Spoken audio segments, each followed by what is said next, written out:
और जो माहौल था वहाँ, वो माहौल मुझे भगवान में देखने को मिलता है, तो मुझे काफ़ी खुशी होती है। इसलिए डॉक्टर को एक बार बोलते हैं जी को मैं आ रहा हूँ आज ऑनलाइन क्लास थी, तो मैंने किसी और को क्लास दे करके मैं बोला आ रहा हूँ। मुझे बहुत अच्छा लगता है। तो बहुत बहुत धन्यवाद आप सभी भक्तों का, खासतौर से प्रभु जी का, कि प्रभु जी यहाँ पे सर्वसमर्थ भक्त लोग बैठे हैं।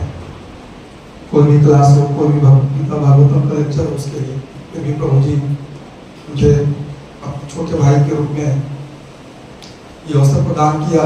मैं अपनी शुद्धिकरण के लिए और आप सब भक्तों की प्रसन्नता के लिए जो भी मैंने भगवत गीता से पढ़ी है या गुरुजनों से सुना है, भक्तों से सुना है, उसे कह पाऊँ। इसमें जो भी त्रुटि हो क्षमा कीजिएगा, और मैं पूरा ध्यान रखूंगा समय का। मेरे अंदर बहुत बड़ी कमी है ज़्यादा बोलने की, इसलिए भगवान मेरा गला ही करके रोक लेते हैं, तो क्षमा कीजिएगा इसके लिए। ओम ज्ञानतिमिरान्धस्य ज्ञानाञ्जनशलाकया चक्षुरुन्मीलितं येन तस्मै श्रीगुरुवे नमः। श्रीचैतन्यमनोभीष्टं स्थापितं येन भूतले स्वयं रूप कदा मह्यं ददाति स्वपदान्तिकम्। वन्देऽहं श्रीगुरु श्रीयुतापदकमलं श्रीगुरून् वैष्णवांश्च श्रीरूपं साग्रजातं सहगणरघुनाथान्वितं तं सजीवं साद्वैतं सावधूतं परिजनसहितं श्रीकृष्ण चैतन्यदेवं श्रीराधा कृष्ण पादान् सहगण ललिता श्रीविशाखान्वितांश्च। हे कृष्ण करुणा सिंधु दीनबंधु जगत्पते गोपेश गोपिका कांत श्री राधा कांत नमस्तुते। तप्त कांचन गौरांगे श्री राधे वृंदावनेश्वरी वृषभानुसुते देवी प्रणमामि हरिप्रिये। वंशाकल्पतरुभ्यश्च कृपा सिन्धुभ्यैव च पतितानां पावनेभ्यो वैष्णवेभ्यो नमो विष्णुपादाय कृष्णप्रेष्ठाय भूतले श्रीमते भक्ति वेदांत स्वामिनीति नामिने। नमस्ते सरस्वती देवे गौरवाणी प्रचारिणे निर्विशेष शून्यवादी पाश्चात्यदेशतारिणे। नमो महावदान्याय कृष्ण प्रेम प्रदायते कृष्णाय कृष्ण चैतन्य नामे गौरद्विषे नमः। नमो ब्राह्मण देवाय गो ब्राह्मण हिताय च जगत हिताय कृष्णाय गोविंदाय नमो नमः। जय श्री कृष्ण चैतन्य प्रभु नित्यानंद श्री अद्वैत गदाधर श्रीवासादि गौर भक्तवृंद। हरे कृष्णा कृष्णा कृष्णा हरे हरे, हरे राम राम राम हरे हरे। ओम नमो भगवते वासुदेवाय।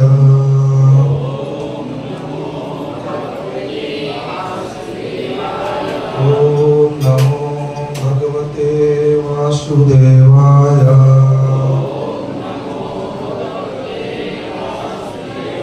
ओम नमो भगवते वासुदेवाय।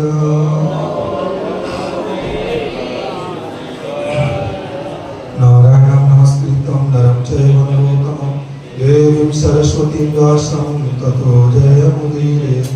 नष्टप्रायेषु भद्रेषु नित्यं भागवत सेवया भगवती उत्तम श्लोके भक्ति भवति। ग्रंथराज श्रीमद् भगवद गीता की जय। प्रसन्न भगवान श्री कृष्ण की से विगत होल वर्ल्ड जगत गुरु श्री प्रभुपाद की जय। गौर प्रेमानंदे हरे कृष्णा। तो आज हम लोग भगवत गीता के 9वें अध्याय का दूसरा श्लोक से शुरू करें, 9वें अध्याय के दूसरे श्लोक से। और आज के क्लास में हम समझेंगे कि भगवान की ये जो भक्ति है, जो हम सबको इतनी आसानी से मिल गई, श्रील प्रभुपाद जी और उनके शिष्यों की कृपा से, उस भक्ति की महिमा क्या है, उस भक्ति की महिमा के बारे में भगवान क्या बताया। संसार में हम सब लोग भगवान के ही अंश हैं, एक चींटी से लेकर के ब्रह्मा जी तक, और भगवान सबका पालन करते हैं एक पिता के रूप में, परम पिता के रूप में। लेकिन भगवान इस 9वें अध्याय में ताल ठोक के कहते हैं कि मैं अपने भक्तों का हूं और मेरे भक्त मेरे हैं। जबकि भगवान एक्चुअली में संभाव है सबके लिए, लेकिन फिर भी कहते हैं। सोचिए भक्ति की कितनी महिमा है और इस भगवत गीता के ज्ञान की कितनी महिमा है, ये भगवान 9वें अध्याय के श्लोक में बता रहे हैं। राज विद्या राज गुह्यम पवित्रम इदमुत्तमम्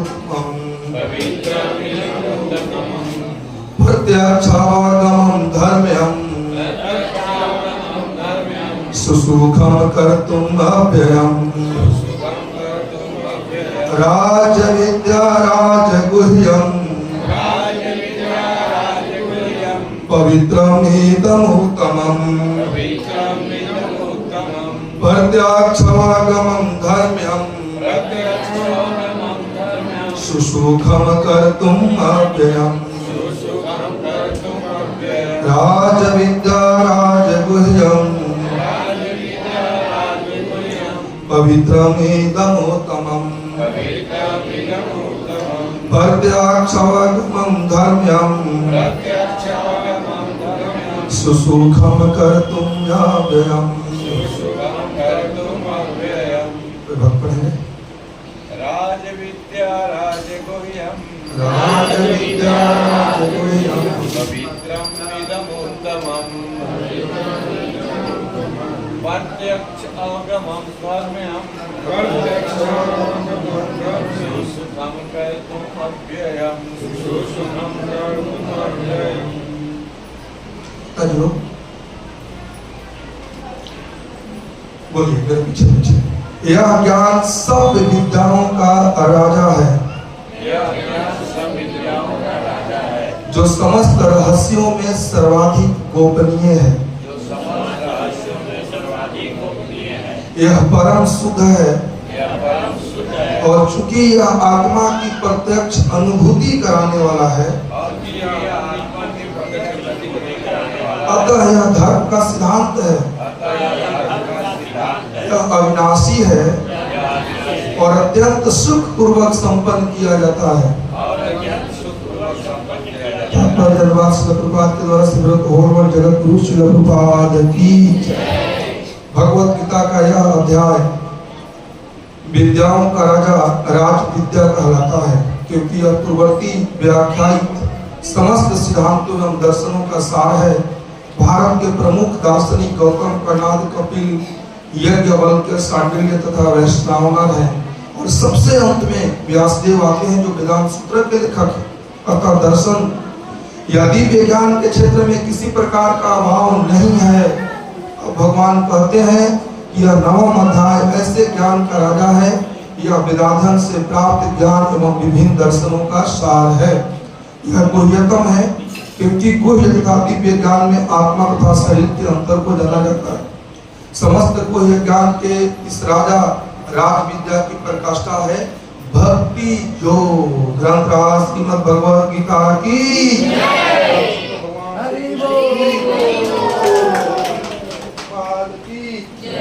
टैगोर प्रेम।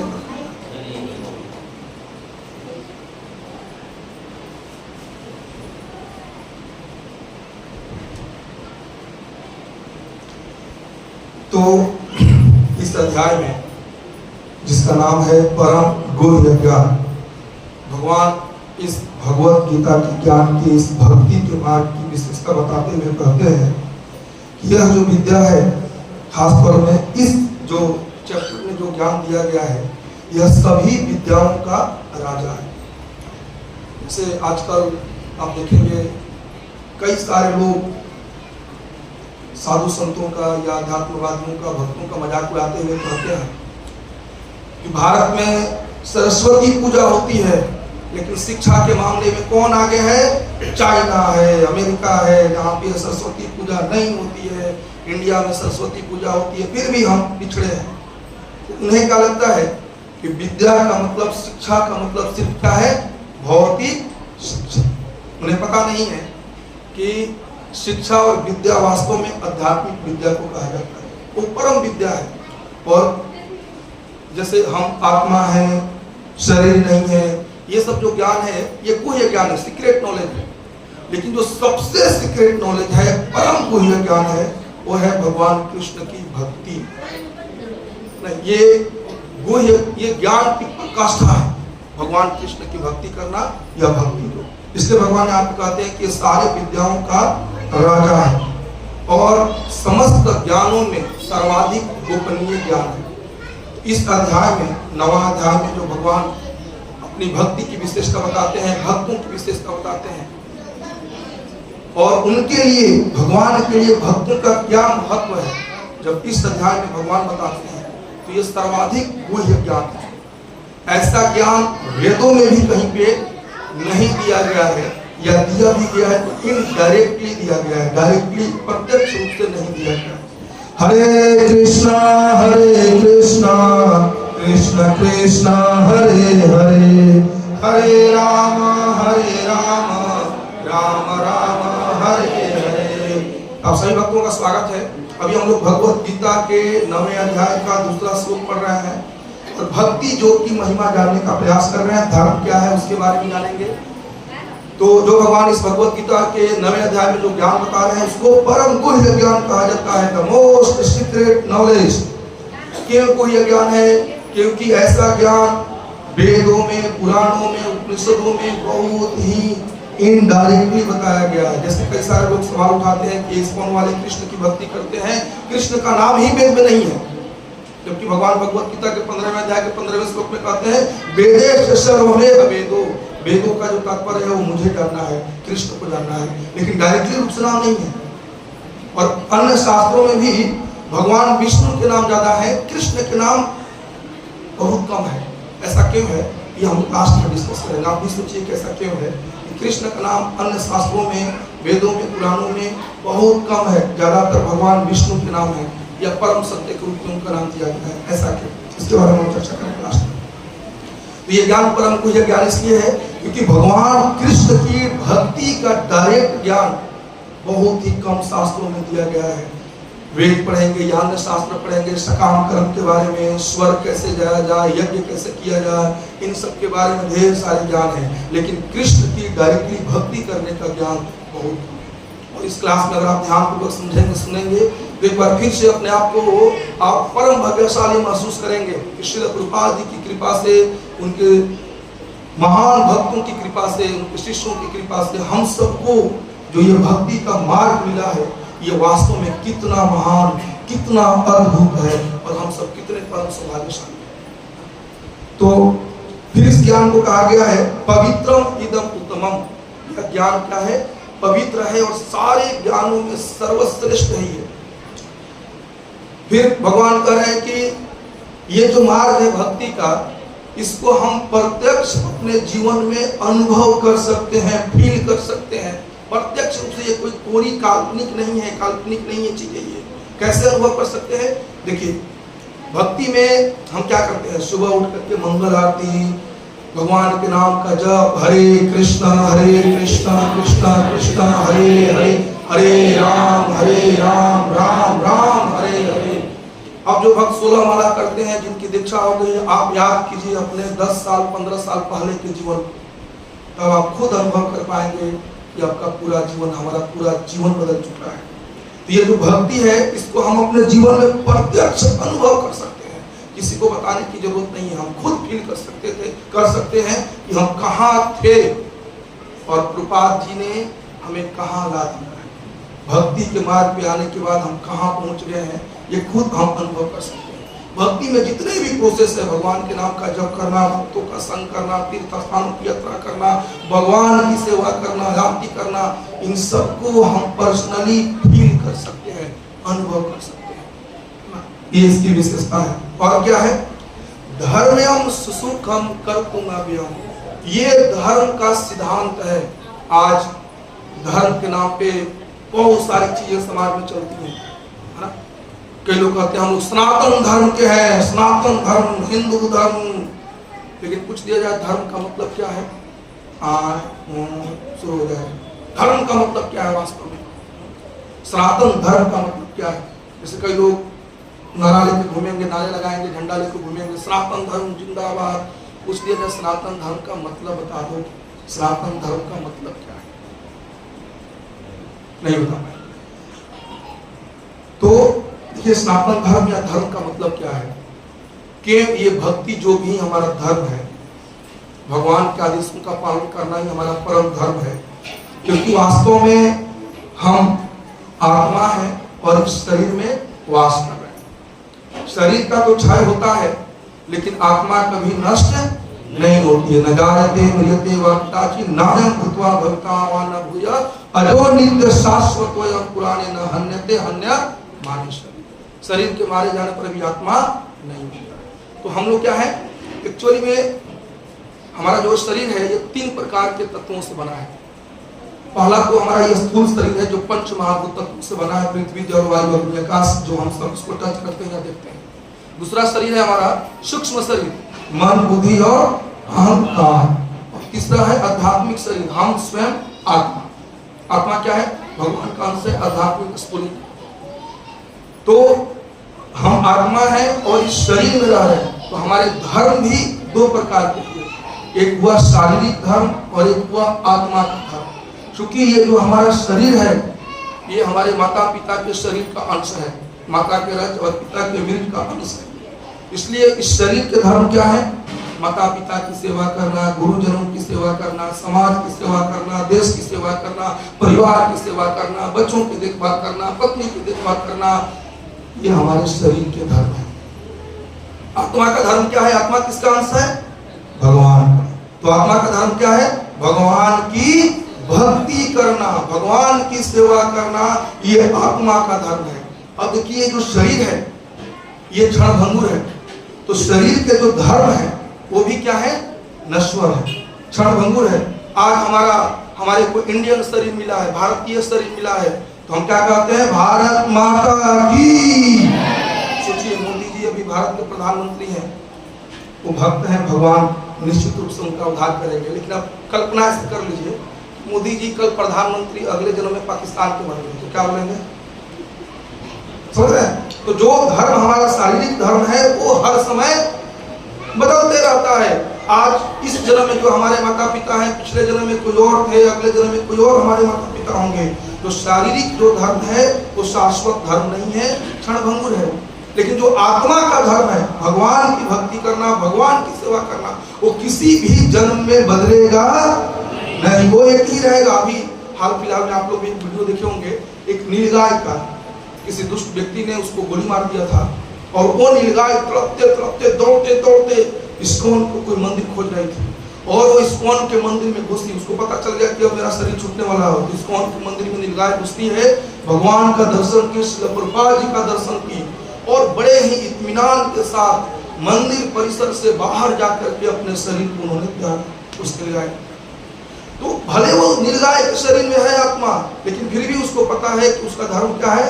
भगवान की सेवा करना। ये कभी नहीं बदलेगा। हम चाहे मल के कीड़े में चले जाएं, हम चाहे चींटी की जोनी में चले जाएं या ब्रह्मादि की जोनी में चले जाएं, आत्मा का धर्म ही शाश्वत है। उसी को कहते हैं सनातन धर्म और उसको पालन करने वाले को कहते हैं हिंदू।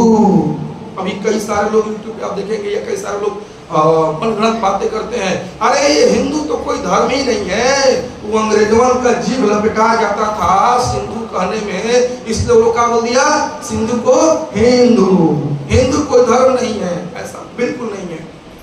वास्तविक धर्म है, शाश्वत धर्म है, भागवत धर्म, सनातन धर्म और उसके पालन करने वालों को हम हिंदू कहते हैं। लेकिन वास्तव में आज हम हिंदू लोग ही नहीं समझ पाते हैं कि हमारा असली धर्म क्या है। असली धर्म है भगवान की सेवा करना। भक्ति जो भी धर्म है तो आज के बाद सनातन धर्म का मतलब क्या है? भगवान की सेवा करना, परम भगवान श्री कृष्ण की सेवा करना ही सनातन धर्म का। इसलिए भगवान कहते हैं कि धर्म्यम, ये जो भक्ति योग है, सारे योग में जो टॉप मोस्ट योग है भक्ति योग, वही वास्तव में धर्म का सिद्धांत है, वही वास्तविक धर्म है। बाकी जितने भी धर्म है वो क्षणभंगुर है, नश्वर है, टेम्पररी। फिर भगवान कहते हैं सुसुखम, ये जो भक्ति है ये बड़े सुख में की जाती है। भक्ति करके बड़े सुख की प्राप्ति होती है, आनंद की प्राप्ति होती है। संसार में देखिए लोग ईर्ष्या द्वेष में डूबे हुए हैं, थोड़े से जमीन के टुकड़े के लिए लड़ाई झगड़ा, कुछ में 5-6 दिनों के अंदर में दो लोगों का मर्डर, है ना, 40,000 रुपए के एक लड़के को मार के फेंक दिया गया। तो लोग ईर्ष्या द्वेष में डूबे हुए हैं। कोई भी कार्य करे अंत में उसको कष्ट ही मिलना है, कष्ट ही मिलना है। यहाँ तक कि आप तपस्या भी करेंगे, कलयुग का शरीर ऐसे ही रोगों से भरा हुआ कचड़े वाला शरीर है एकदम, इसमें आप तपस्या भी करेंगे वो भी दुख का मार्ग है, उसमें भी दुख मिलेगा, शरीर को गला दिया जाता है। ज्ञान का मार्ग का अनुसरण करेंगे, कोई भी मार्ग का अनुसरण कीजिए उसमें दुख ही दुख है। लेकिन जब हम भगवान की भक्ति वाले मार्ग पे आते हैं, भक्ति योग में आते हैं, तो सुख ही सुख है। सुबह उठ करके संसार दावा, भगवान की आरती, भगवान के नाम का जब दर्शन आरती, इसके बाद फिर सुंदर प्रसादम, ताजा ताजा एकदम सुंदर प्रसादम। शहर के लोग या आजकल के संसार के लोग भले धन संपत्ति में वो कितना ही आगे बढ़े चढ़ जाए, लेकिन उनको खाने को क्या मिलता है? सड़ी गली चीजें खाने को मिलती है। मैं देखता हूँ आजकल बेचारे कुत्तों की हालत, दुबले पतले हो गए। जानते हैं कि पहले के गली के कुत्ते, क्या शहर में भी जो गली के कुत्ते होते थे वो बड़े हिष्ट पुष्ट तंदुरुस्त रहते थे, क्योंकि उनको बचा कुचा मिल जाता था। आजकल जो बचा कुचा वो कहा जाता है फ्रिज में, और फ्रिज के बाद माइक्रोवेव ओवन में, उसके बाद एक, और फिर हम जाते हैं डॉक्टर को के पास, पेट खराब हो गया, पक्षी खाना। ये कभी दिल्ली के आसपास में एक मोमोज के दुकान में छापा मारा गया, तो उसके अंदर में कुत्ते की मुंडी मिली, कुत्ते का सिर मिला। तो जो आप समझते हैं या जो संसार के लोग समझते हैं कि चिकन मोमो है, मटन मोमो है, आप समझ रहे हो उसमें किसका मांस रखते हो? सड़े गले 2-3 दिन का मैदा मिला। तो संसार में लोग इसको खा के बड़े खुश हैं, सड़ी गली चीजों को खा के। रेस्टोरेंट में जाते हैं डिनर करने के लिए, कैंडल लाइट डिनर करने के लिए रेस्टोरेंट में जाते हैं, और 3 दिन 4 दिन का बासी मसाला उसी को छौंका मार करके वो खा के बड़े प्रसन्न होते हैं। लेकिन हम भक्त लोग सुबह सुबह एकदम भगवान का ताजा ताजा भोग लगा हुआ प्रसाद खाते हैं, फिर दिन भर प्रचार की सेवा में या जो भी अपनी सेवाएं वो सेवा करते हैं, फिर संध्या आरती, भगवत गीता का क्लास। तो सुख ही सुख है भक्ति में। इसके बाद तीर्थ स्थानों की यात्रा, अन्य धामों की यात्रा, मायापुर वृंदावन धामों की यात्रा, तो सुख ही सुख है भक्ति में। भक्ति में आकर के अगर कोई व्यक्ति दुखी है तो या तो भक्त नहीं है या तो वो झूठ। दुखी हो ही नहीं सकते, ये दुखी होने देंगे हमें? भगवान कृष्ण की एक मजबूरी है, भगवान कृष्ण चाह करके भी मुंह नहीं फुला सकते, दुखी नहीं बैठ सकते ना, वो दुखी हो ही नहीं सकते, तो हमको भी दुखी होने ही नहीं देंगे। अगर जो भगवान कृष्ण का भक्त है वो कभी दुखी हो नहीं सकता। अगर वो दुखी है तो भगवान कृष्ण की भक्ति करने में कहीं ना कहीं गड़बड़ कर रहा है, माला नहीं तेज हो रही है, या भगवत गीता नहीं पढ़। हरे कृष्णा कृष्णा कृष्णा हरे हरे, हरे राम राम राम हरे। अब संसारिक लोगों को देखिएगा, कितना भी उनके पास धन संपत्ति हो जाए, वो भले पार्टी सार्टी करते हैं दिखाने के लिए संसार को, लेकिन अंदर ही अंदर भयभीत रहते हैं, डरते रहते हैं, कहीं बेटवा का किडनैप न हो जाए, कहीं कुछ बिजनेस में घाटा लग जाए, शेयर न डूब जाए, रात को नींद नहीं आती है। और भक्त लोग यहाँ से जाते हैं खा पी के, जो मिल गया सब, जहाँ मिल गया वही जगह सो जाते हैं, कोई टेंशन नहीं। सुसुखम कर्तुम अव्ययम, है ना, इसको अत्यंत हम सुख पूर्वक संपन्न कर सकते हैं। और ये जो भक्ति का मार्ग है ये अव्ययम है, कभी खर्च या कभी खत्म नहीं होता है, क्योंकि भक्ति किसका कार्य है? आत्मा का और भगवान के बीच का कार्य है, और दोनों शाश्वत है। इसलिए भक्ति भी क्या है? शाश्वत है। भगवत गीता के दूसरे अध्याय के 40वें श्लोक में भगवान कहते हैं नेहाभिकर्मणाशो वस्ति परद्वायो न विद्यते स्वल्पमपस्य धर्मस्य त्रायते महत्तो गया। इस भक्ति के मार्ग पे जो चलते हैं, इस मार्ग पे जो चलते हैं, उसमें कभी कोई हानि नहीं हो सकती है और न ही कभी इस भक्ति का कभी ह्रास होता है। ये हमेशा हमेशा के लिए हमारे साथ रहता है। दूसरे जन्म में भी ये LIC वाले झूठ बोलते हैं, जीवन के साथ भी, जीवन के बाद भी। जीवन के बाद किसको मिलता है LIC का पैसा? वो भले हमारी पत्नी बच्चों को मिलेगा, लेकिन जीवन के बाद हमारा कहाँ है? कुत्ता के शरीर में गए, बिल्ली के शरीर में गए, कोई देखने वाला नहीं है। तो वास्तव में जीवन के साथ और जीवन के बाद भी कौन होगा? जब हम भगवान कृष्ण की भक्ति में जीवन बीमा कराएंगे, LIC जब भगवान कृष्ण में कराएंगे, तब वो वो हमारे जीवन के साथ भी रहेंगे और जीवन के बाद भी रहेंगे। जितने भी लोग हैं हमारे जीवन में, हमारे माता पिता, हमारी पत्नी, संबंधी, जितने भी लोग हैं, वो सब इस जन्म में ही छोड़ देंगे। जाने के बाद 2-4 दिन रोएंगे, लेकिन इसके बाद सब खत्म। मैं तो देखता हूँ, मैं हैरान रहता हूँ देख करके कि अगर मान लीजिए सास की मृत्यु हो गई, उनका बॉडी दाह संस्कार करने के शमशान घाट पे जा रहा है, पतो रो रही है, लेकिन 1 घंटा के बाद तुरंत आंसू सुपोस के बुढ़िया चबिया कहाँ रख देने वाली है, तिजोरिया की चबिया कहाँ। हमारे एक कोलकाता में बिहार की फैमिली है, उनकी माता जी छत से गिर के मर गई थी, ऑन द स्पॉट डेथ हो गया था। तो हम लोग भी गए थे उनके घर, मतलब इधर बॉडी गया पोस्टमार्टम करने के लिए, और उधर उनकी जो बहू है, आज हो दादा बुढ़िया चबिया कहाँ रख के चल गई है दादा, संदुकवा के चबिया देखिए मिला। तो कोई चिंता करने वाला नहीं है। जिस चीज के लिए हम पूरा जीवन खपा देते हैं उसकी कोई वैल्यू नहीं है। और मरने के बाद इस जीवन का रहस्य हमें बताया जाता है। जब हम ठटरी पे लेट जाते हैं, शमशान घाट जाने लगते हैं, तब संसार के लोग कहते हैं तुम मूर्ख थे, राम नाम सत्य है, तुमने अपनी पूरी जीवन मूर्खता में गुजारी है। वास्तव में राम नाम ही, अब बता के क्या फायदा, तो चला गया बेचारा। पूरा जीवन तो उसको किसी ने बताया नहीं कि राम नाम ही सत्य है। जाने के बाद बताते हैं राम नाम। तो ये एक्चुअली में जो भक्ति है वो कभी नष्ट नहीं होती है। भक्ति की विशेषता है, सुख पूर्वक संपन्न की जाती है, अव्यय है, कभी नष्ट नहीं होने वाली है। और भगवान इसी अध्याय में भक्ति की विशेषता बताते हुए कई सारे श्लोक कहते हैं। ये 9वां अध्याय खासतौर से मेरा सबसे फेवरेट अध्याय। जब भी मुझे सिर्फ एक अध्याय पढ़ना है तो मैं 9वां अध्याय पढ़ता हूँ। This is the most important अध्याय। इसमें भगवान खुल करके अपनी भक्ति के बारे में, अपने बारे में बताए हैं।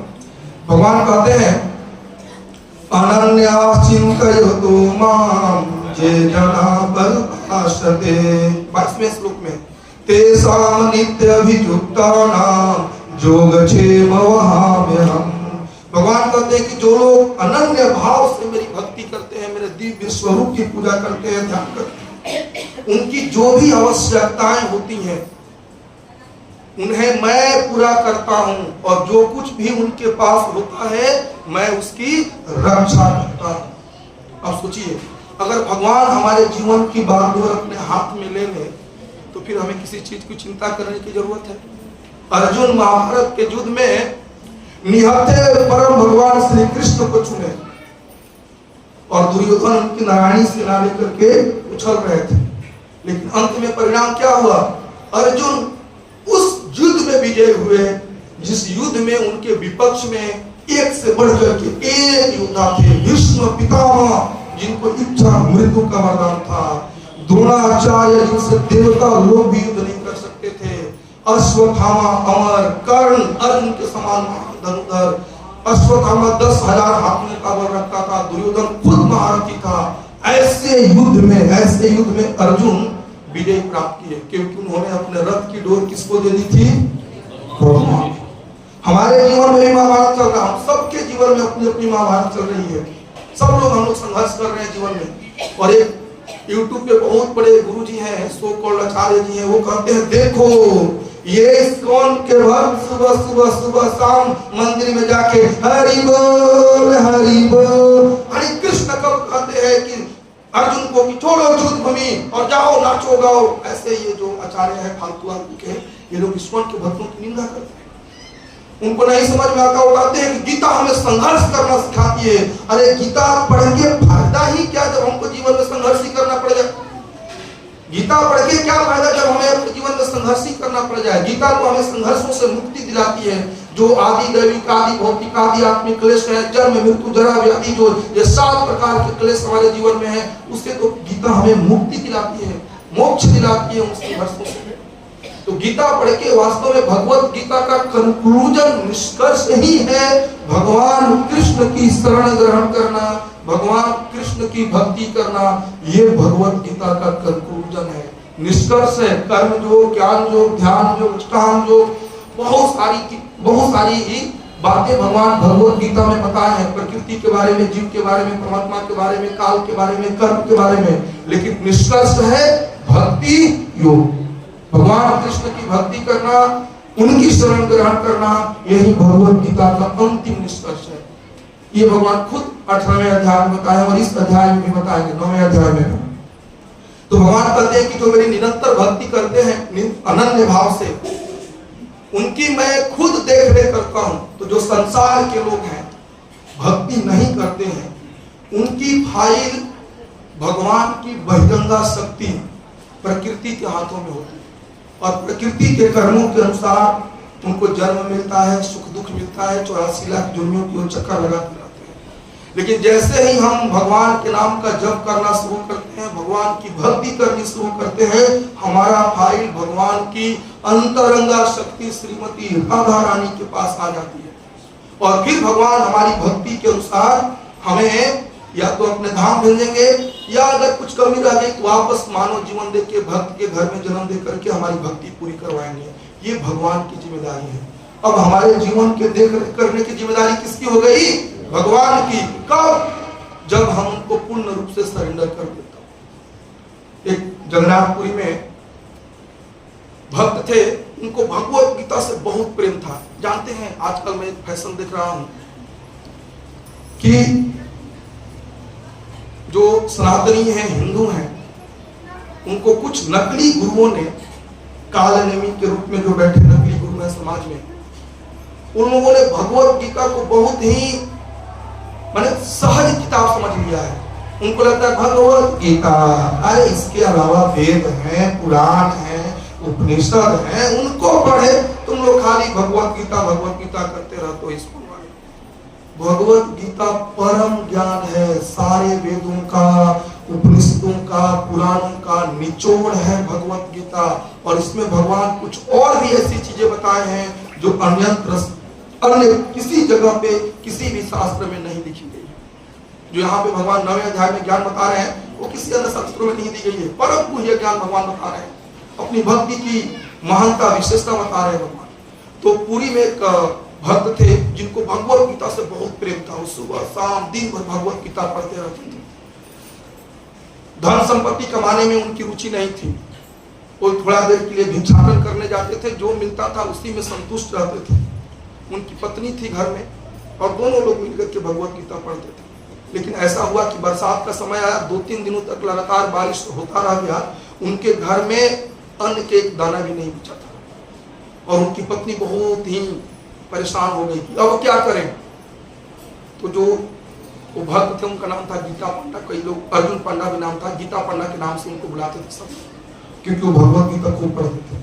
तो पढ़ते पढ़ते इस श्लोक पे पहुंचे थे कि क्यों जो लोग अनन्य भाव से मेरे दिव्य स्वरूप का ध्यान करते हुए निरंतर मेरी पूजा करते हैं, उनकी जो आवश्यकताएं होती हैं उन्हें मैं पूरा करता हूं और जो कुछ उनके पास है उसकी रक्षा करता हूं। ये वाला श्लोक पढ़ रहे थे। उनके मन में आया कि लग रहा है ना कि भगवान अति उत्साह में इस श्लोकवा बोल रहे हैं ना, तो हम इतने दिनों से भूखे हैं, 2 दिन से, भगवान कहाँ ध्यान रख रहे हैं? फूटी कौड़ी नहीं है घर में, अन्न का एक दाना नहीं है, और यहाँ भगवान कह रहे हैं कि जो अच्छे में वहां में हम। लग रहा है कि उत्साह में आकर के अर्जुन को बोलते बोलते भगवान ने सपोल दिए होंगे गलती से, तो पेड़ निकाले और उसको काट दिया, इस लाल को काट दिया, जो अच्छे में वहां। फिर वर्षा खुलता है और वो अर्जुन पंडा भिक्षाटन करने के लिए बाहर आते हैं। तब तक उनकी अनुपस्थिति में शाम हो गया था, नहीं लौटे, भिक्षा नहीं मिल रही थी उनको। तब तक उनके आने से पहले 2 नौजवान बालक 16-17 साल की उम्र के 2 बालक पहुंचे गीता पंडा के द्वार पे, और उनके सर पे बहुत बड़ी बड़ी टोकरी लदी हुई थी, उनमें खाने पीने की बहुत सारी चीजें थी, बहुत सारा धन संपत्ति ऐश्वर्य था, और लेकर के वो गीता पंडा के दरवाजा खटखटाया। उनकी पत्नी शर्म के मारे दरवाजा नहीं खोल रही है, जानते हैं क्यों? क्योंकि एक ही साड़ी वो कई दिनों से पहन रही थी और वो भी कई जगह फट गई थी, शर्म के मारे वो खोल नहीं रही थी। फिर लोग खटखटाते रहे तो उन्होंने खोला, बोला क्या है? तो हम लोग गीता पांडा के शिष्य हैं और उन्होंने ये सारी वस्तुएं घर पे भेजी है। तो इतनी सारी वस्तुएं पहली बार वो देखी थी, इतनी तरह की खाने पीने की चीजें और इतने सारे धन संपत्ति वो पहली बार देखी थी, और रखवाई और बोली कि आप लोग बैठिए, हम तुरंत कुछ बना के लाते हैं। तो उनमें से जो एक लड़के थे जो काले वाले थे, वो बोले कि नहीं नहीं रहने दीजिए, बहुत दर्द हो रहा है, अर्जुन पांडा बहुत मारे हैं आज हमको। बोली आपको क्यों मारे हैं? बोले नहीं हम मार दिए ऐसे ही, देखिए ना पीठ पे निशान है। तो उनकी वाइफ देखती है तो पीठ पे लाल निशान पड़ा हुआ है। वो बोली कि आने दीजिए अर्जुन पांडा को, आज हम बताते हैं। ऐसे सुकुमार बालक को पिटा जाता है, ऐसे पिटा जाता है, इतना मारे हम, आने दीजिए उनको, आप लोग बैठिए, हम कुछ बना के लाते हैं। उधर गई और दोबारा जब कुछ बना के लाई तब तक ये लोग वहां से गायब हो चुके थे। अब कुछ देर में अर्जुन पांडा आए, दरवाजा खोल के खटखटाए, वो एकदम बरस पड़ी, आप कैसे ब्राह्मण हैं, कैसे भक्त हैं, आपके हृदय में थोड़ी भी दया नहीं है? अरे क्या हुआ भगवान, भिक्षा तो आज भी नहीं मिला। अरे छोड़िए भिक्षा, इतना सारा आप ही तो भेजे हैं। बोले नहीं हम तो नहीं भेजे, अरे वो 2 आपके शिष्य आए थे और उसमें जो काला वाला बालक था सुंदर, आप उसको इतना मारे क्यों? आपके हृदय में दया नाम की चीज नहीं है क्या? क्यों मारे? बोले क्यों था, किसको मारा हूं? बोले नहीं वो 2 बालक आए थे, सुकुमार, एक गोरा था और एक काला, और वो दोनों ने इतनी सारी धन संपत्ति खाने पीने की चीजें रख के गए हैं वो। अब जब ये बात अर्जुन पांडा सुने तो दौड़ के भगवत गीता के पास गए और गले लगा करके और इस श्लोक को पढ़ते पढ़ते होने लगे, और उन्होंने कहा कि सच में भगवान हमारी रक्षा करते हैं, हमारा ध्यान रखते हैं। एकदम लास्ट मोमेंट पे पहुंचते हैं ये, है ना? जैसे हीरो की एंट्री होती है ना, तुम डालो हीरोइन को, अब एकदम लग रहा है कि अब पकड़ के गाड़ी में बैठा ही लिया, तब हीरो की एंट्री कराते हैं फिल्म वाले। वैसे ही भगवान कृष्ण है, लास्ट मोमेंट पे एंट्री करते हैं, हमारे धैर्य की परीक्षा लेते हैं। जो द्रौपदी उनको पुकार रही थी, 10,000 हाथियों का बल रखने वाला दुशासन जब उनकी साड़ी खींच रहा था तो द्रौपदी पहले दोनों हाथों से पकड़ ली अपनी साड़ी को और चिल्ला रही, हे कृष्ण, हे मुरारी, हे वासुदेव, हे द्वारकाधीश, रक्षा कीजिए। कृष्ण नहीं आए। फिर दुशासन जब खींचा तो उनका एक हाथ छूट गया, एक हाथ ऊपर करके एक हाथ से पकड़ करके चिल्ला रही है, फिर भी भगवान नहीं आया। अब साड़ी खुलने ही वाला था, दांत से पकड़ करके दोनों हाथ ऊपर करके चिल्लाई, फिर भी भगवान। फिर द्रौपदी ने दांत से भी छोड़ दिया साड़ी को और दोनों हाथों को ऊपर करके हरे कृष्णा कृष्णा कृष्णा हरे हरे, हरे राम राम राम। इनकी आदत है लास्ट मोमेंट में एंटर करते हैं, लेकिन धैर्य रखना है, भगवान पे हम भरोसा रखेंगे। उनकी इच्छा से ही ये पूरा संसार चल रहा है, सबका पालन पोषण करते हैं, तो हम भक्तों का भी ध्यान रखेंगे और भक्तों पे तो भगवान विशेष कृपा करते हैं, विशेष कृपा करते हैं। अब कई लोग कहते हैं संसार में, हमारे समाज में दूसरे 25 कई लोग संसार में कहते हैं, लाइव चल रहा है क्या, रिकॉर्डिंग है लाइव, ठीक है कोई बात नहीं, जतो मत ततो पंथ। हम नाम नहीं ले रहे हैं इसलिए हमको निकालिएगा मत इस से। कुछ भी किसी की भी पूजा कर लो, किसी की भी भक्ति कर लो, भगवान की। खासतौर से ये बंगाल में जो कि चैतन्य महाप्रभु की भूमि है, श्रील प्रभुपाद की भूमि है, वहां पे ये चीजें बहुत ज्यादा है ना। एक हाथ में सुबह सुबह फूल माला रहता है और दूसरे हाथ में मांस मछली। कुछ ऐसे नकली गुरु हैं वहां जिनका फोटो घर में टंगा रहेगा, पूजा भी होगी लेकिन उसी घर में मांस मछली भी खाते हैं। तो ये जो नकली गुरु है वो कभी भी नियम कानून नहीं बताते, अपने शिष्यों पे शासन नहीं करते, जबकि गुरु का मतलब ही जो है भी हो, जो अपने शिष्यों को सुधारे, उनको डांटे, उनकी बुरी आदतों को सुधारे। इस्कॉन में जब हम पहले दिन ही जुड़ते हैं, पहले महीने में, पहले सप्ताह में ही हमें समझाया जाता है, DYS क्लास में समझाया जाता है कि हमें 4 पापों को छोड़ना है। मांसाहार, नशापान, जुआ, वैध स्त्री पुरुष संबंध, इन 4 पापों से हमें मुक्त होना है, छोड़ना है। लेकिन बाहर के लोग नहीं बताते। ये जो कालनेमी के रूप में नकली गुरु लोग बैठे, कालनेमी कौन था? जब हनुमान जी लक्ष्मण जी का प्राण बचाने के लिए, संजीवनी बूटी लाने के लिए जब जंगल में मतलब छलांग लगाए लंका से और हिमालय पर्वत की तरफ जा रहे थे, तो ये कालनेमी जो कि एक असुर था, भगवान राम के भक्त का वेश धारण करके बीच रास्ते में राम जी का भजन गाने लगा। हनुमान जी भी कुछ देर के लिए भ्रमित हो गए और दीक्षा लेने वाले थे उससे, लेकिन वो घड़ियाल बता दिया हनुमान जी को कि ये नकली व्यक्ति है, रावण का दूत है, ये कालनेमी है। तब हनुमान जी उसका वध किए। तो आज हमारे सनातन धर्म में भी कालनेमी लोग हैं जो हमें नहीं सिखाते कि हमें पाप कर्मों से दूर रहना है, भगवान की भक्ति करनी है, भगवत गीता पढ़ना है। ये लोग अपने जाल में फंसा के रखते हैं। तो ऐसे लोग कुछ भी उपदेश देते रहते हैं, माने उनको आप जो सोचते हैं बोले वो सही है।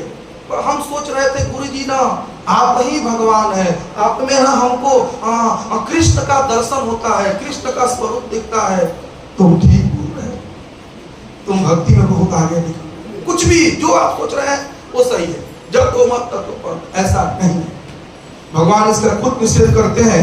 25वें श्लोक में वो कहते हैं कि जानती देवव्रता देवाना, पितृन जानती पितृव्रता, भूतानि जानती भूतेज्या, जानती मदाजिनोयपि माम। जो देवताओं की पूजा करते हैं वे देवताओं के बीच में जन्म लेंगे। जो पितरों को पूजते हैं वो पितरों के पास जाएंगे, पितृलोक में जाएंगे। और जो भूत प्रेतों की पूजा करते हैं, कई माताओं को भूत प्रेत खिलाने में बड़ा आनंद आता है, वो उन्हीं के बीच जन्म लेंगे। और जो भगवान कृष्ण की भक्ति करेगा वही भगवान कृष्ण को प्राप्त कर पाएगा। हरे कृष्णा कृष्णा कृष्णा हरे हरे, हरे राम तो ये हमें कभी नहीं भ्रमित होना चाहिए कि हम किसी दूसरे के शरण में चले जाएं या कोई दूसरा पंथ अपना लें और हम भगवान कृष्ण को प्राप्त कर लेंगे। ऐसा संभव नहीं है। जब हम कृष्ण की भक्ति करेंगे तभी कृष्ण को प्राप्त करेंगे। अब संसार में लोग इतना भ्रमित करके रखे हैं, there is no God, where is God, who is God, भगवान कहाँ है, कौन भगवान है, क्या तुमने भगवान को देखा है।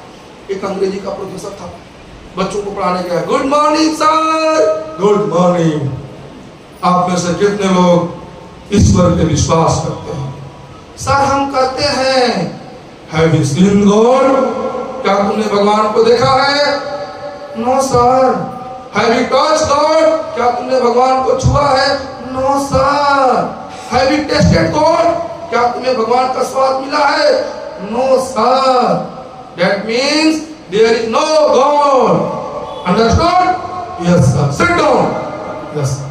फिर दूसरा, sir I have one question sir. Yes sir. Have you seen your mind? No sir. Have you touched your mind? No sir. Have you tested your mind? No. That means you are mindless, minded sir. क्या तुमने अपने मन को छुआ? No. देखा? No. इसका मतलब तुम बुद्धिहीन हो, बुद्धि नहीं है तुम्हारे को। तो ऐसा नहीं है कि हम भगवान को नहीं देख सकते। भगवान 7वें अध्याय के 7वें श्लोक में कहते हैं, मतः परतरं नान्यत् किंचित् अस्ति धनंजय, मयि सर्वमिदं प्रोतं सूत्रे कामणिव।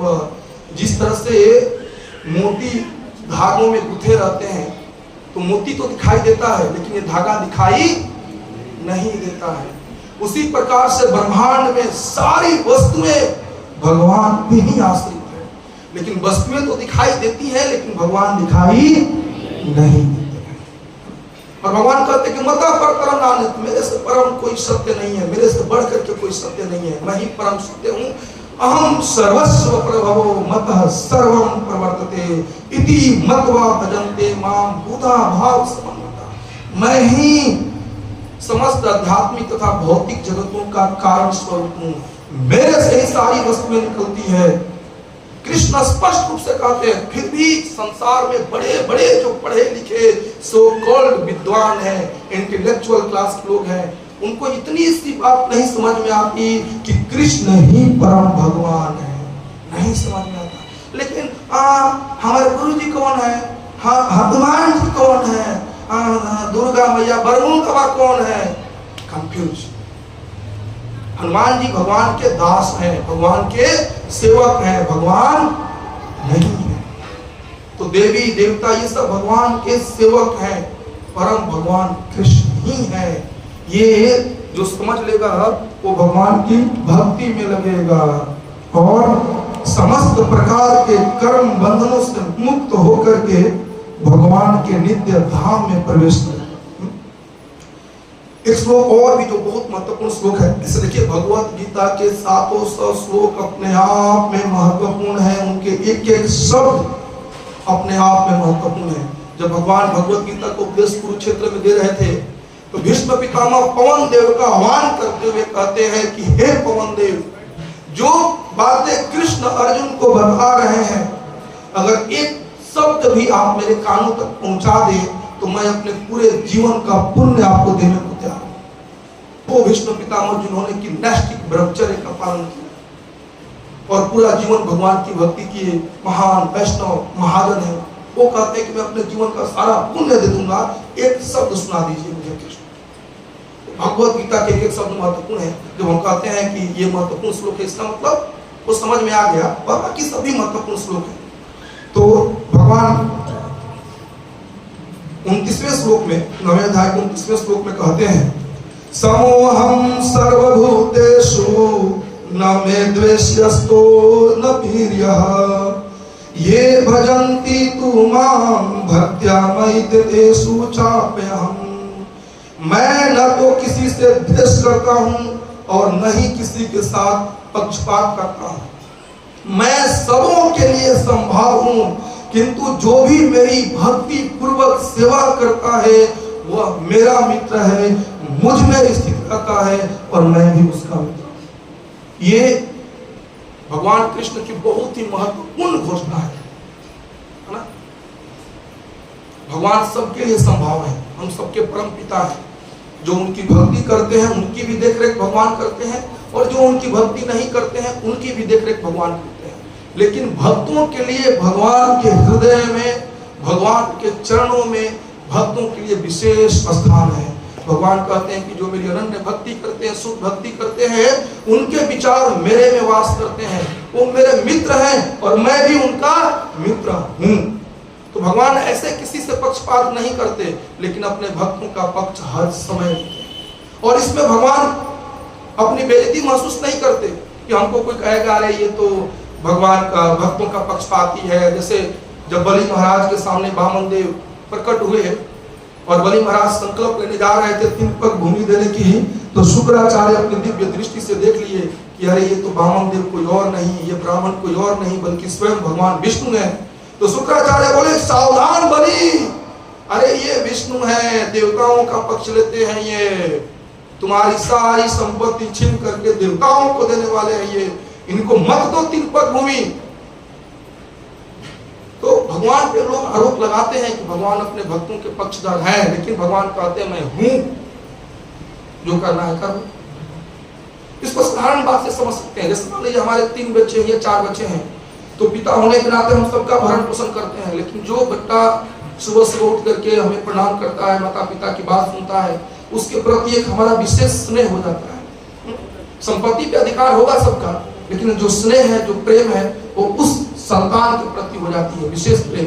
उसी तरह से भगवान की संपत्ति पे, प्रकृति पे सबका अधिकार है, सब खा पी रहे हैं, जी रहे हैं, लेकिन जो भगवान की भक्ति करते हैं उन पे भगवान की विशेष कृपा बरसती है, विशेष स्नेह रहता है भगवान का। और भगवान घोषणा करते हुए कहते हैं कि जो उनके भक्त हैं अपि चरसु दुराचारो भजते माम अनन्य भाव साधुरेव समन्तव्य सम्यक व्यवस्थितो हि सः। यदि कोई जघन्य से जघन्य कर्म करता है, किंतु यदि वह भक्ति में रत रहता है तो उसे साधु मानना चाहिए, क्योंकि वह संकल्प में अडिग रहता है। क्षिप्रम भवति धर्मात्मा शाश्वत शांति निगच्छति कौन्तेय प्रतिगानी न मे भक्तः प्रणश्यति। ये जो श्लोक है ना, खासतौर से मुझे बहुत प्रिय श्लोक है। जब हम लोग दिल्ली में रहते थे उस समय जीवन में बहुत संघर्ष था। हमारे पिताजी को लगा कि इंजीनियरिंग करने के बाद तो नौकरी पक्की है, और बेटवा इंजीनियरिंग अच्छे से किया है, तो नौकरी से पहले ही विवाह कर दिए। ओवर कॉन्फिडेंस में नौकरी तो पक्की है, लेकिन मेरी नौकरी नहीं लगी। टॉप 10 में जितने भी स्टूडेंट्स है सबको टीसीएस से छाप दिया, नहीं। फिर इसके बाद जीवन का असली संघर्ष शुरू। दिल्ली में जाने के बाद विवाह हो गई थी, वो जो बेटी है बेटी, वो बेटी भी हो गई थी, दोनों बेटियां हो गई थी। अपना खाने पीने का कोई ठिकाना नहीं, बच्चों को कैसे खिलाएंगे कैसे खिलाएंगे। तो मन में हर समय असुरक्षा रहता था। जब भी एग्जाम देने जाते थे, पहले ईयर में कोई एग्जाम नहीं निकला, क्योंकि हमेशा भय रहता था। एग्जाम देने जा रहे, नहीं हुआ तो फिर क्या होगा, नहीं हुआ तो फिर क्या होगा, कांपते कांपते ये होगा कि बी होगा, सी पे मार्क आ जाते थे, सिलेक्शन नहीं होता था। फिर जब इस्कॉन से जुड़े, जब भगवान की भक्ति से जुड़े, और जब भगवत गीता का कोर्स कंप्लीट हुआ, तो बाकी तो श्लोक हमको याद नहीं हुआ, लेकिन इस श्लोक का ये अंतिम लाइन हमको याद हो गया। कौन्तेय प्रतिगानेहि न मे भक्ता प्रणश्यति। भगवान कहते हैं, हे कुंती पुत्र, निडर होकर घोषणा कर दो कि मेरे भक्त का कभी विनाश नहीं। फिर इसके बहुत शक्ति मिली, बहुत शक्ति मिली। और इतनी सारी नौकरी निकली कि माता जी पूछ रहे थे, तुम्हारी नौकरी आपको दूसरा कोई नहीं कर सका। तो जब हम डर छोड़ देते हैं, जब हम भगवान पे पूर्ण रूप से समर्पित हो जाते हैं, तो भगवान निश्चित रूप से अपने भक्तों की रक्षा करते हैं। लेकिन इसका मतलब ये नहीं हुआ कि हमारी मृत्यु नहीं होगी, हम मरेंगे नहीं। शरीर को छोड़ना है, किसी न किसी रूप में, किसी न किसी कारणवश ये शरीर छूटेगा। कोई मार देगा, बीमारी से मर जाएंगे, एक्सीडेंट हो जाएगा, शरीर तो छूटेगा। लेकिन कौन्तेय प्रतिगानेहि न मे भक्त्या प्रणश्यति का मतलब हुआ कि भगवान हमें कभी भी इस भवसागर में गिरने नहीं देंगे, पशु जोनी में जाने नहीं देंगे। तो कोई संसार में कितना भी दुराचारी हो, कितना भी जघन्य से जघन्य पाप करता हो, अगर वो भगवान कृष्ण की भक्ति करता है तो निश्चित रूप से शुद्ध हो जाता है। और हम सब अपने जीवन में झांक कर देख सकते हैं। हम जन्म से तो साधु नहीं थे, हम लोग होंगे, मैं तो बिल्कुल नहीं था। मेरा गाँव जानते हैं कहाँ जन्म हुआ था, मैं बिल्कुल साधु नहीं था, बिल्कुल जितने पाप थे तो हम सब जानते हैं। लेकिन भगवान की भक्ति में आने के बाद, जैसे मेरी गाड़ी था, पहले जानवरों को अधमरा काट करके तड़पते हुए छोड़ देता था, और जब जानवर तड़पते थे मैं करके, तो उसको बड़ा आनंद आता था। आज हमारे भाईजान लोग भी हैं, रोड पे आधी गर्दन काट के मैं खून बहते रहता है, तड़पते रहती है बकरियां बकरे, और उनको बड़ा आनंद आता है। ये सब मृगाणी के वंशज है। तो मृगाणी ऐसे करता था। लेकिन जब वो नारद मुनि की कृपा से भक्त बन गया, वैष्णव बन गया, दोबारा जब नारद मुनि अपने मित्र पर्वत मुनि के साथ आए उस जगह पे, तो मृगाणी दौड़ते हुए आया और नारद मुनि को दंडवत प्रणाम करना चाहा, लेकिन वो रुक गया। जानते हैं क्योंकि वहां चींटियां चल रही थी। फिर उसने अपने गमछा उतारा, चींटियों को बहारा, उनको हटाया, तब दंडवत प्रणाम किया। जो मृगाणी भक्ति करने से पहले पशुओं को अधमरा कट करके उनके तड़पने में आनंद उठाता था, दिन भर मांसाहार दारू शराब में लिप्त रहता था, मांस खाने में लिप्त रहता था, वो मृगाणी भक्त बनने के बाद एक चींटी को भी नहीं मारा। तो ये है भक्ति की महानता, ये है भक्ति की प्रतिष्ठा, ये है कृष्ण भक्ति का असर। तो श्रील प्रभुपाद जी की कृपा से आज ये कृष्ण भक्ति करने का अवसर हम सबको मिल रहा है, पूरे विश्व के लोगों को मिल रहा है। इस्कॉन की इस्कॉन की स्थापना ही हुई थी भगवान कृष्ण की भक्ति करने के लिए। जब इस्कॉन की स्थापना की जा रही थी, इस्कॉन की स्थापना कब की गई थी? अभी 2-3 दिन पहले इनकॉर्पोरेशन ऑफ इस्कॉन था, तिथि हो, इसी पवित्र श्रावण मास में की गई थी। डेट था 13 जुलाई 1966, 13 जुलाई वही था 1966। इस्कॉन की जब स्थापना की गई, तो जिस रूम में इस्कॉन की स्थापना की जा रही थी, वहां पे जो प्रभुपाद जी वकील रखे थे, उन्होंने नाम सुझाया ISKCON, ISKCON नाम नहीं सुझाया था, उन्होंने नाम सुझाया श्रील प्रभुपाद जी को ISKCON, international society for God consciousness. Prabhupada ji ने कहा no, ISKCON, international society for Krishna consciousness. Krishna का मतलब ये गॉड और गॉड का मतलब है कृष्णा। नहीं तो गॉड के नाम पे लोग पता न क्या क्या चीजें निकाल कर रखे हुए हैं। Krishna is the supreme personality of God है, और उसी भगवान कृष्ण की शुद्ध भक्ति का प्रचार करने के लिए श्रील प्रभुपाद जी ने international society for Krishna consciousness, अंतरराष्ट्रीय कृष्ण भावनामृत संघ की स्थापना की। और श्रील प्रभुपाद जी जैसा महान भक्त इस संसार में 8 अरब 32 करोड़ वर्ष में एक बार आता है, जब भगवान कृष्ण आते हैं। और उसके बाद चैतन्य महाप्रभु कलयुग में आते हैं, और जब चैतन्य महाप्रभु कहते हैं कि पृथ्वी जेते अच्छे नगर आदि ग्राम सर्वत्र प्रचार होइबे मोरा नाम, उस कथन को चरितार्थ करने के लिए प्रभुपाद जी जैसे भक्त प्रकट होते हैं। तो हम सब परम सौभाग्यशाली हैं, परम सौभाग्यशाली हैं कि हम सबको ISKCON जैसी शुद्ध संस्था में आकर के भगवान कृष्ण की शुद्ध भक्ति करने का अवसर प्राप्त हुआ है, जो कि सतयुग के लोगों को भी नहीं था। कृष्ण की भक्ति, मैंने एक प्रश्न पूछा था आप लोगों से क्लास के स्टार्टिंग में कि वेदों में, उपनिषदों में या अन्य पुराणों में, भागवतम को छोड़ करके अन्य पुराणों में भगवान कृष्ण का नाम नहीं है। एक आध जगह है भगवान विष्णु का नाम ज्यादातर जगहों पे। क्यों? जानते हैं कि क्योंकि ब्रह्मा जी के एक दिन में 14 मनवंतर होते हैं, एक मनवंतर में 71 चतुर्युग होते हैं। जब गुणा भाग करेंगे तो थोड़ा सा प्रलय के बीच में, मनवंतर के बीच में थोड़ा समय होता है। उन सबको मिला करके ब्रह्मा जी के एक दिन में 1000 चतुर्युग होते हैं, यानी कि 1000 बार सतयुग, त्रेता युग, द्वापर युग ब्रह्मा जी के एक दिन में बीतता है। तो अगर युग के रूप में बात करें तो एक दिन में 4000 युग बीतते हैं ब्रह्मा जी के एक दिन। और उन 4000 युगों में से 3999 बार भगवान क्षीरोदक्षाई विष्णु अवतार लेते हैं।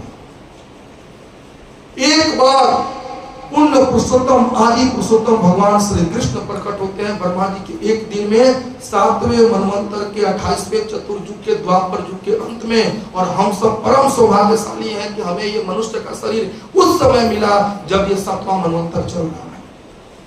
7वां मनवंतर के 28वां चतुर्युग का कलियुग चल रहा है। अभी अभी 5000 वर्ष पहले भगवान श्री कृष्ण इस धराधाम पे उपस्थित थे, और उनके जाने के बाद स्वयं वो चैतन्य महाप्रभु के रूप में आकर के हम सबको भक्ति करना सिखलाए। और चैतन्य महाप्रभु के जाने के बाद जगत गुरु saviour of the whole world Srila Prabhupada ji प्रकट हुए, और उन्होंने चैतन्य महाप्रभु के भविष्यवाणी को पूरे विश्व में चरितार्थ किया भगवान की भक्ति का प्रचार करके। तो हम सबको परम सौभाग्य मिला श्रील प्रभुपाद जी की कृपा प्राप्त करने का। तो इस कृपा को हाथ से निकलने मत दीजिएगा। हरे कृष्ण महामंत्र से बढ़कर के कोई और मंत्र नहीं है, और श्रील प्रभुपाद जी से बढ़कर के अभी कोई संसार में कोई भक्त नहीं हुए। हम सारे वैष्णवों का आदर करते हैं, सम्मान करते हैं। अन्य दूसरे वैष्णवों के हमें उन्हें प्रणाम करना है, सम्मान देना है, लेकिन अटैचमेंट किससे होनी चाहिए? अटैच किससे होना है हमें? श्रील प्रभुपाद से। Saviour of the whole world जगत गुरु श्रील प्रभुपाद की जय। ISKCON नाम हटा सेंटर भगवा की समस्त भक्तवृंद की जय। गौर प्रेमानंदे। हरे कृष्णा। तो कुछ त्रुटि हुई हो क्षमा कर दीजिएगा। हरि बोल।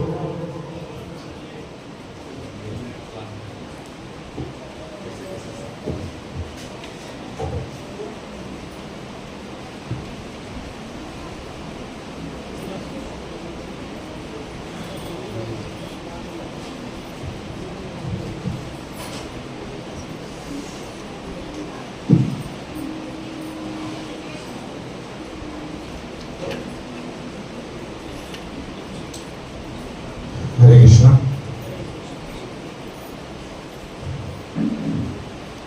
तो हम परम आभारी हैं प्रभु जी ने अपना बहुमूल्य समय हमारे लिए आके दिया है। कुछ से प्रभु जी आए हैं यहाँ, एक रिक्वेस्ट पर प्रभु जी ने स्वीकार कर लिया।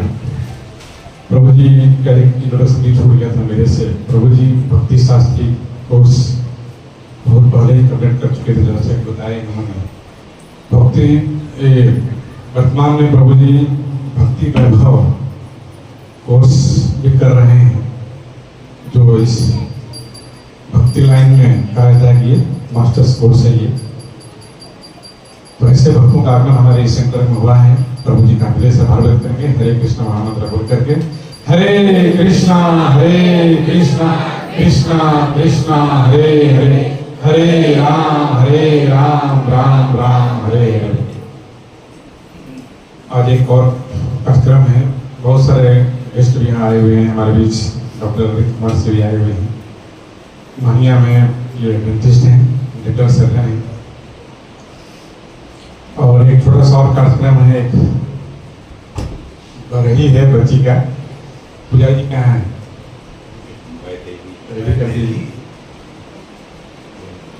ये सब लोग आए हैं क्या?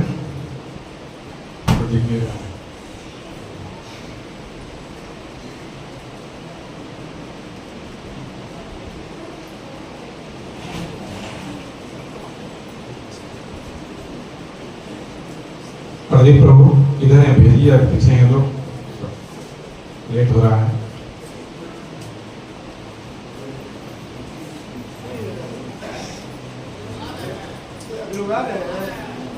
अच्छा अभी पीछे हैं।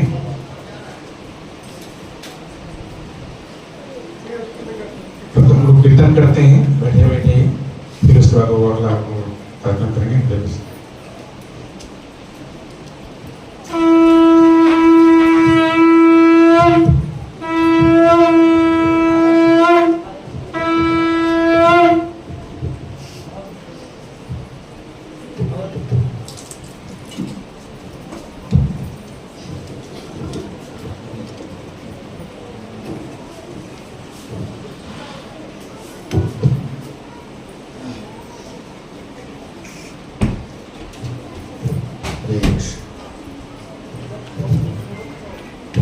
श्री श्री जगन्नाथ बलदेव सुभद्रा महारानी की।